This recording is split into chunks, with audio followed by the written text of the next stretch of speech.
I wanted to bring your attention to devastating floods that are happening right now. It looks like it's happening in Kentucky, West Virginia, parts of Arkansas, but I want to focus on Kentucky right now. It says Kentucky faces flooding with 8 people dead so far. Thousands have been rescued.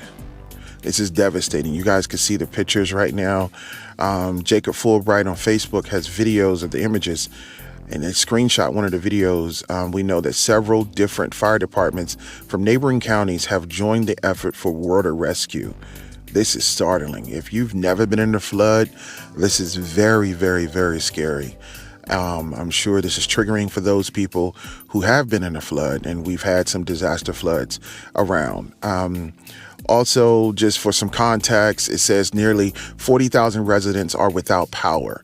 9,800 service connections lack water, and 26,000 are under a boil water advisory.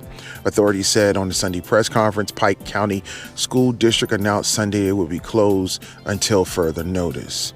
It also goes on to say that the governor has had his request approved by the evil one.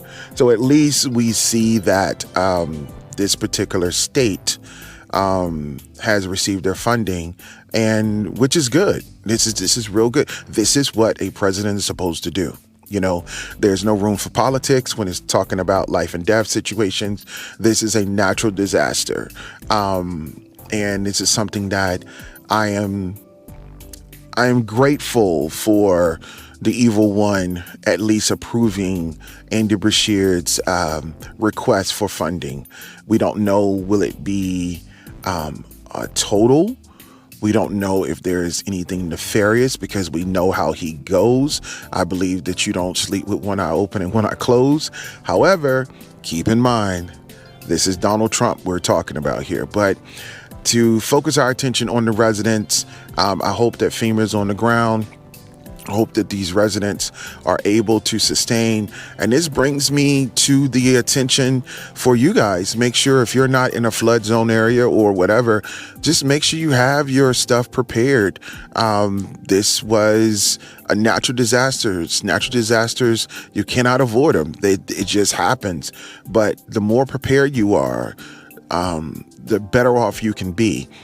Just look around and find out some of the things that we are seeing, and ask yourself and ask your family, are we prepared? Are we prepared for a flood? Are we prepared for winter storm? Are we prepared if we lose power? Gas, how are we going to heat ourselves? How are we going to feed ourselves? You know, do we have a route just in case if one of us get trapped while we're traveling? It's the wintertime. Or you got blankets in your car?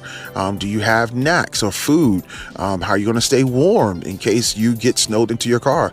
All of these questions are very necessary, especially when we're concerned about the safety of individuals. So please don't just look at this situation and think it's a one-off. This could happen any place. All right? Take care.